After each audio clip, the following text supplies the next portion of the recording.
So I'm here today with Dr. DuBray, the superintendent of the longest running superintendent in the state of Missouri. That's correct. So thank you for coming. It really, truly is an honor. Thank you very much for having me. So how many years? As superintendent, 35 years, and that's the longest in the state right now. And education, this is my 51st year. Been at the Pattonville District as a teacher and the Orchard Farm District as an administrator, and now came to Fort Zumwalt as an assistant superintendent in 82, and since 85 I've been the superintendent, so long time. And that's pretty impressive for many, many reasons. And I know, and we'll get into that a little bit as we continue to talk, some of the things that you've accomplished there. It's got to be inspiring to those around you that you've been there for so long. You probably feel like you are the district and the district is you. That's sort of who you are at this point. And so, if I can ask you, how long do you plan on staying? I really don't know. It's probably not much longer, but at this point, I still feel like I'm making a positive difference in the school district. I enjoy my work. Every educational institution I've ever been involved with, I always thought was the best around, and I like what I'm doing. I know I'm making a difference when I go to graduation and see those 1,400 kids from our high schools walk across the stage and realize that this is a culmination of their high school experience. I feel like I'm a little part of that. So right now I feel really good about it and don't have any immediate plans to retire. Do you think it's going to be difficult when you do leave? How difficult do you think that's going to be to go from doing this for so long to not doing it anymore? I think it's going to be really difficult for me, and it's probably going to be a little bit difficult for the district because, for 35 years they've known that I'm going to be the person sitting in that chair and going to board meetings and coming through their schools, and there's a little bit of comfort and consistency and having somebody around that they can count on from year to year. So I think it'd be a little difficult there. But for me, I've done it so long now. I mean, it's kind of almost routine. I get up in the morning, I come to work, I start the coffee and read the newspaper and go through my mail, and it's a routine that is going to be very difficult to not do. But at this point in my life, I'll be interesting to see the grandkids a little more and maybe spend some time with my own children and my wife. We've been married for 51 years, same number that I've been in education. So, I mean, I don't know that I'm looking forward to it, but it is something I will need to do here before too long. Speaking about consistency, it's really important, and I know that it makes people feel comfortable. And you've talked a little bit about how you're going to feel when you're gone. How do you think the person coming in that's going to have to fill your shoes is going to feel? That's going to be a tough gig. I do think it's rough, and we've got some awfully good administrators. I don't know if one of them would be chosen or not, but I think that I've done it in a way, been superintendent in a way that someone will be able to slip into that role, and they'll probably do a lot the things the way I do for a while until they develop their own personality in the superintendency. But there's no doubt that it's going to be tough. You can't have somebody stay a predecessor this long without kind of shaping the job, and you either fit into that shape or it's going to take a while. Yeah. Think they're going to have to call you a lot? I don't know. Or get tired of people saying, well, when Dr. DuBray was here, this is how we did things. Yeah. I think there'll probably be some of that where we'll be talking a lot, but I really feel confident that the next person, I think the position will be, or the district is in such a shape that it can be taken over, and it's, it's not in bad shape. If it was in bad shape, then somebody's going to have a tough time. But I think the shape that it's in after all these years is good and sound, and I think someone will be able to take it over and just keep on trucking. Yeah, and I think in the way in which you're leaving, is also going to be helpful. You're not leaving to go to another district. And like you said, the district's in a good shape. You're leaving on great terms. It's just the next step. And so with this person coming in, it's really the right way to come in to a position. You're retiring, they're coming in. So I think that and you'll be supportive of this person coming in and helpful and sort of helping them ease their way in. So I think that will probably help a little bit too. But as a former teacher and administrator, I get that change will be hard. Looking back at my years, thinking of superintendents that have left or other people, that I sort of leaned on or looked at as a mentor would leave, it'll be difficult. But like you said, you're leaving on good terms and the district's in a great place. Yeah, I agree. So I've read a couple of articles, and I want to clear something up. Now, is it 4:30 or 5:30 in the morning that you get up and get started? 4 o'clock. Okay, so it's even earlier. Yeah, I get up early. That's incredible. And, you must go to bed early. I do. I'm usually passing my wife, and she's watching TV, and I'm going to bed. But yeah. Several years ago, I don't know how many years ago now, my son, who's a doctor at Vanderbilt University hospitals system, he was home for I don't know if it was an internship or a fellowship or something, and he had to go to WashU really early in the morning. I started getting up with him, and so we started getting up about 4 o'clock in the morning, and it gives you an opportunity to really ease into the day. And like I said, I always come to work and read the newspaper for half an hour or so and make sure I'm ready to go, and then look at the mail from the previous day. And so by the time other people start showing up around 7:30, I'm ready to go. You already put in a couple hours of work. I've already have, and I mean it's just the way it is. And again, it's part of that routine when you've done it for so long. I don't know how to sleep past 4 o'clock, really. Wow. That might change. Probably. Do you sleep past 4 on the weekends? Yes. Okay. Yeah. What, like 5? 6. Wow. So you've had a lot of different jobs within public education. Yeah. What are some of just give us a glimpse of some of the jobs that you've held within your 51 years of education? Okay. I started teaching in 1969 in the Pattonville School District, Pattonville High School, and I was a social studies teacher, and I also coached baseball and basketball and soccer. I was a head soccer coach for 3 years at Pattonville High School. And then 1974, I went to the Orchard Farm School District out here in St. Charles County, little bitty district that floods about every 10 years. Yeah.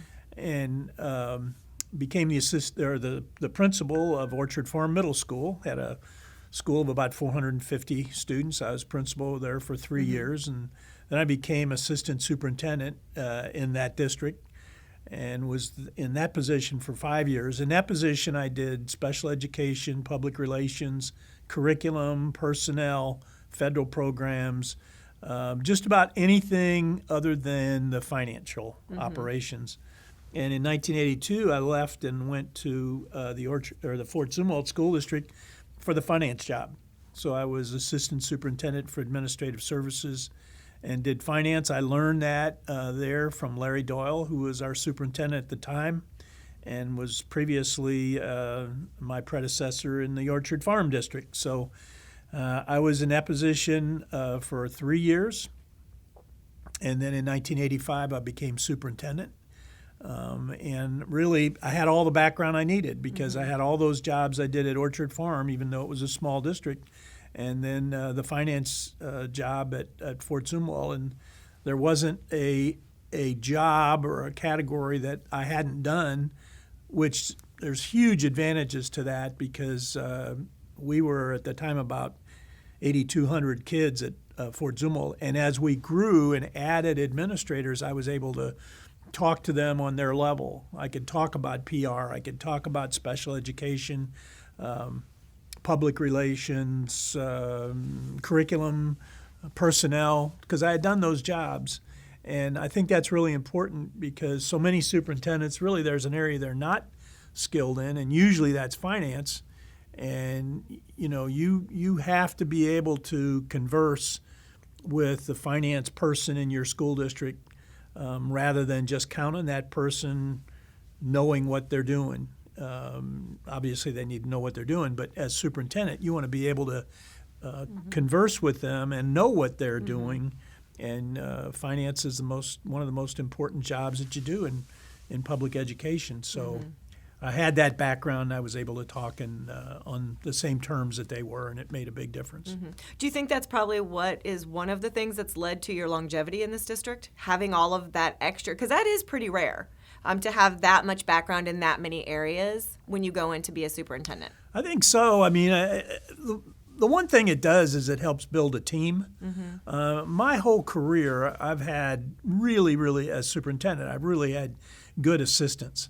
And I think that they appreciate me being able to work with them on their level and impart some of my skills to them. And I think that's helped build longevity with the team that we've had. So very often, we've got veterans throughout our school district, not just in the district office, but in the principalship in our district. I think they appreciate having someone that knows what they're doing and they can count on being there for them. And I don't ever expect them to do anything I wouldn't be willing to do myself. Right. That old lead by example theory, which is as tried and true as it can be. Yeah. If you had to choose, and I know it would be hard, you've done everything from teaching to coaching to special education to curriculum to all of these things. What's your favorite? Oh, by far personnel. Really? Oh, yeah. Why is that? Yeah. Because you can make faster, quicker changes in the instructional program and your school district with a good hire, faster than anything else you do. You talk about professional development, and that is important. It's really been important for us with what our improvements have been over the last few years. But hiring a good teacher coming in with enthusiasm and knowledgeable and skilled in all the areas they need to be makes a big difference, quicker than anything else that I can think of. So it's fun to go out and recommend people to the school board and then have those people come through for you, just like you thought they would. Right. So I would say that's certainly my favorite. The most fun is coaching. When I did that, I love coaching. There's a great relationship you establish as a coach and your players that work with you. So that's probably the most fun, but personnel is most rewarding. And probably the most important, as you said. I believe. Yeah. So speaking about personnel, I want to ask your opinion about what's going on with the national teacher shortage, because it is important to hire people. It is important to not only hire them but retain them based on what you're giving them as a school district, what we're not giving teachers in public education. I mean, it's no secret that there's a teacher shortage. We've had guests on here that have talked about it. It's in the newspaper. How is that affecting? Is it affecting Fort Zumwalt, and why do you think that we're having that issue? It's not affecting Fort Zumwalt to the same degree it's affecting some districts in the state. I think we're lucky here in the St. Louis metropolitan area because we have a lot to offer, and if someone is a teacher and they have a choice, they're generally going to choose what we have to offer here, I think, than a lot of places. Fort Zumwalt has another program that is it's called our Grow Your Own Teacher program. It's recognized in the state. In fact, Paul Katnick, who's an assistant commissioner at DESE, regularly touts our Grow Your Own Teacher program as being the best in the state. We've had a program for about 10 years now. It's supported by our foundation that raises funds and gives scholarships to the students. Basically, they're kids that come from our school system that apply for these scholarships and agree to be educated in high needs areas. So we're talking about special education, calculus, physics, chemistry, the ones that are more difficult to acquire. They agree to do that. We put them through the same hiring practice we do for our own teachers. And then if they're selected, they'll go to a select number of about 6 different universities that have agreed to work with us, and they receive $24,000 to help them with their costs of education.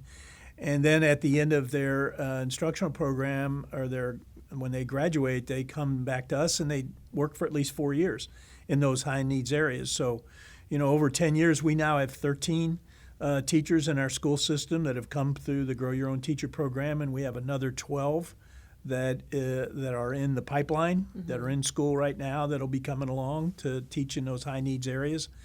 And during the 4 years, we assign them a mentor, one of our master teachers, and they can converse with them if they have questions. And then we have a couple of meetings a year where we bring them in. So it is a pretty unique program. And at least in several high needs areas, we're helping ourselves by growing our own teachers. I think the other issue with teaching is that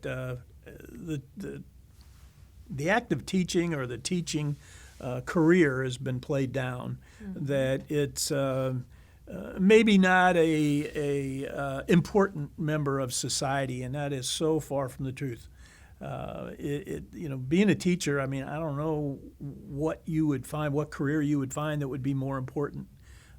People talk about doctors and lawyers and ministers and engineers and all that. And yeah, they're important, but where do they start?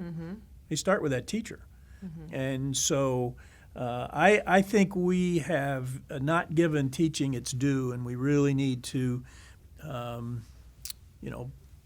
make that more priority, a more important member of our society, and let people realize that they have such an important role to play. We are preserving society. We're going to turn over this world to the next generation at some point, and if they weren't prepared for that by our teachers, what kind of world are we going to have? So. I really, I've never, ever thought that my position was not important. Whether I was a teacher, a principal, or a superintendent, I've always been proud of it. I've always spoken highly of it. And most people think highly of teachers. It's teachers themselves sometimes that wonder, how important is this role that I'm getting into? And it's just out of sight.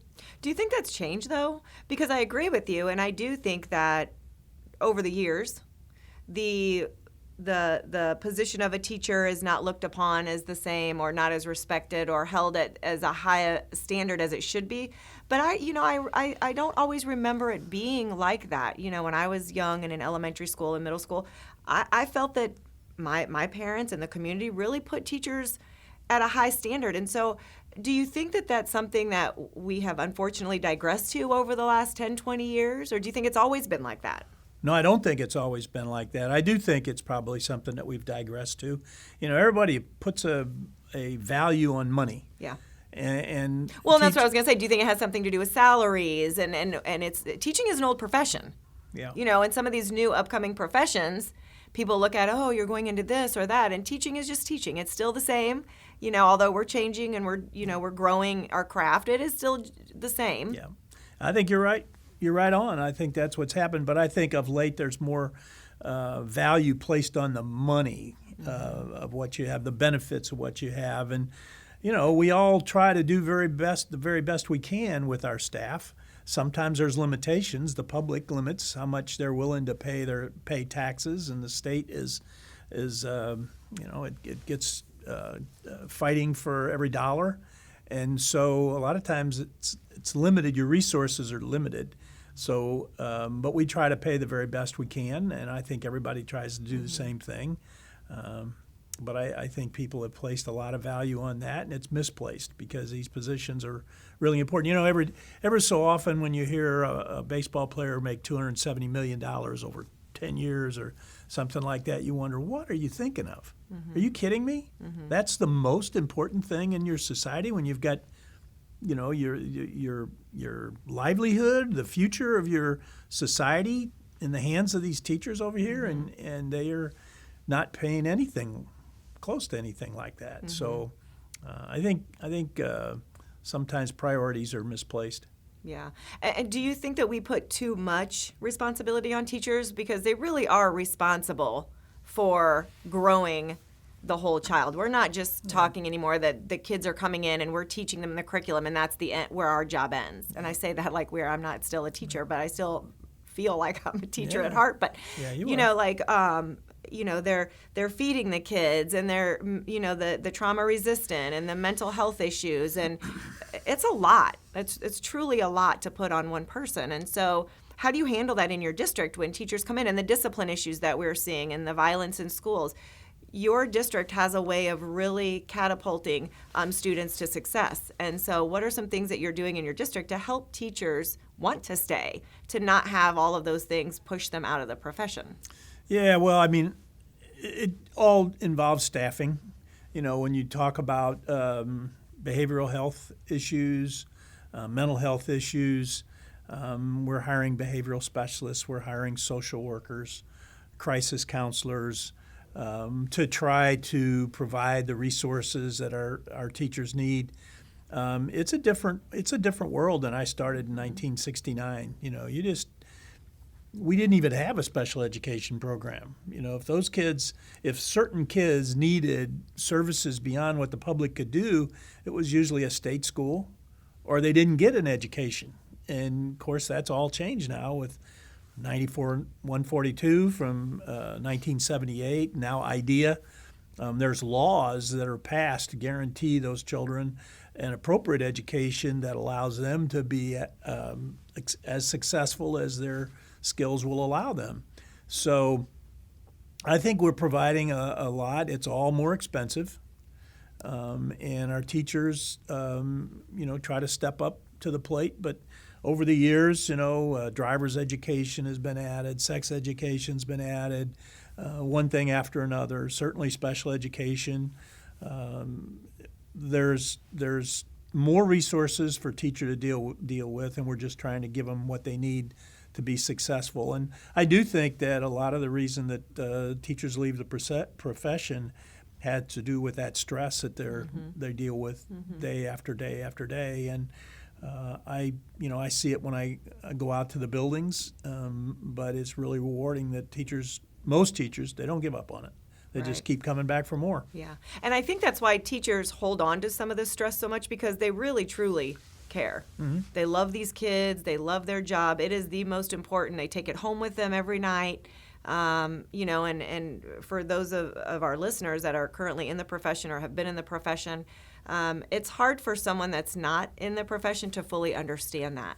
You know, leave that at work. Let's not talk about that tonight. But you have to, because these are little human beings that you truly care for and love, that you want the best for them emotionally, physically, intellectually. And that's a lot of pressure. And so, you know, I wonder if, and I would love to hear your opinion on, do you feel that there's a gap when you talk about teachers leaving the profession, the amount of stress that teachers are, you know, get put on them when they come into the profession, between what they're learning in their universities and what the reality of teaching is when they walk through those doors on the first day of school?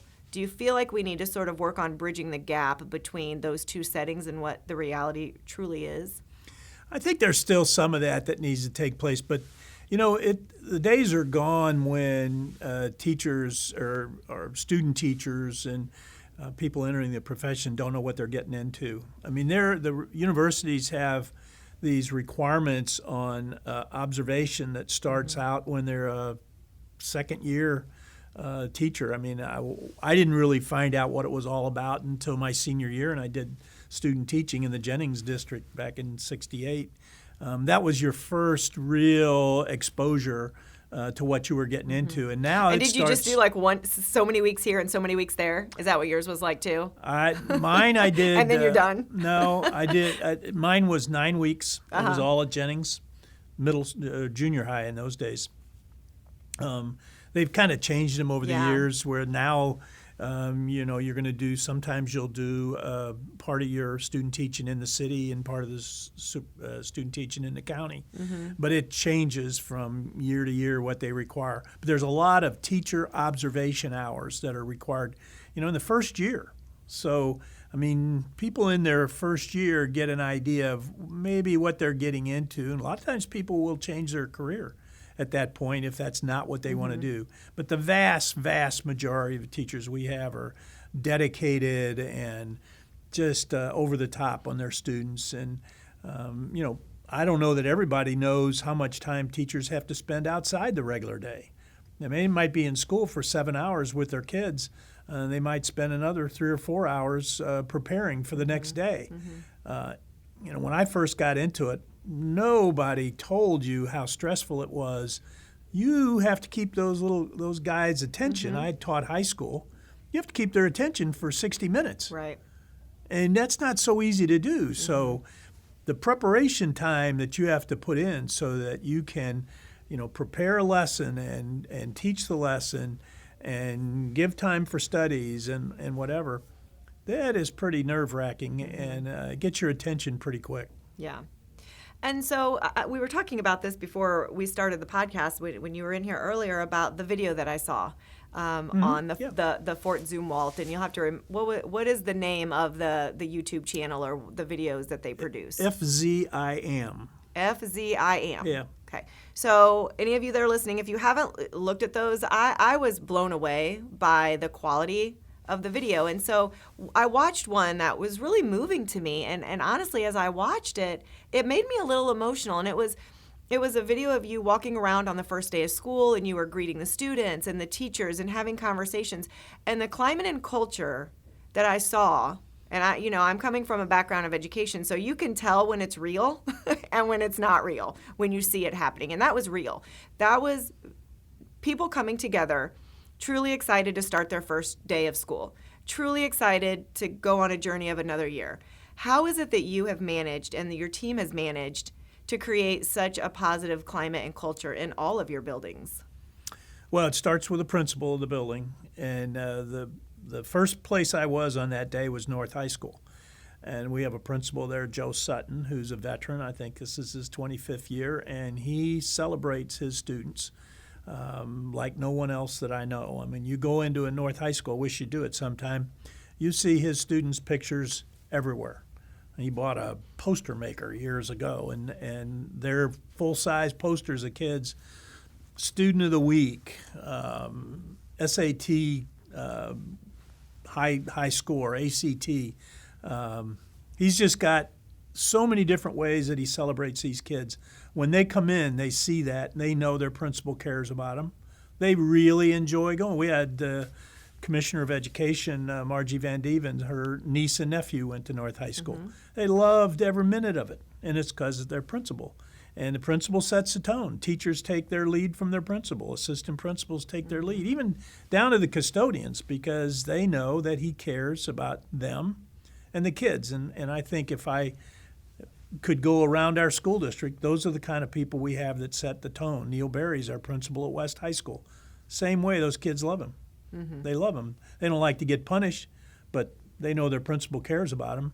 And so I think that's the first thing, is have a good administrative team from your assistant superintendents down through your principals and your assistant principals and your teachers. Have a good team that everybody generally enjoys being there. They're proud of the school district. And that's what I try to impart to them. I'm the most disappointed if I ever hear a student, and we have a big district, if I ever hear a student say, "Who's that guy?" So I don't hear it very much. I mean, I try to get out. I try to see them and let them know that, I care about them, and there's a reason for me being there. And, we just everybody just tries to do their very best for the school district. And is that really where it starts? I mean, I'm a big relationship person, isn't that really truly where it starts? The kids have to feel cared about, genuinely. Oh, yeah. It has to be real. It has to be sincere, because they're not going to learn from you if they don't genuinely feel wanted or supported or encouraged. So I can see that when I watch the videos, and it's a great thing, and I think that it's wonderful that you've been able to do that. We actually had Margie on the podcast, and I think she might have actually talked about the Grow Your Own program on her episode when she was here. So hopefully maybe some other districts might, kind of latch on to that and say, wow, this seems to be working. The way ours was done, it was a little, it's not very easy to form a foundation because they have to become a 501c3 And that takes a lot of paperwork, and you have to have a board, and you have to have fundraisers, and because we don't use any taxpayers' money in those scholarships. It's all raised by our foundation. And so it's just not as easy as say we want to have a Grow Your Own Teacher program.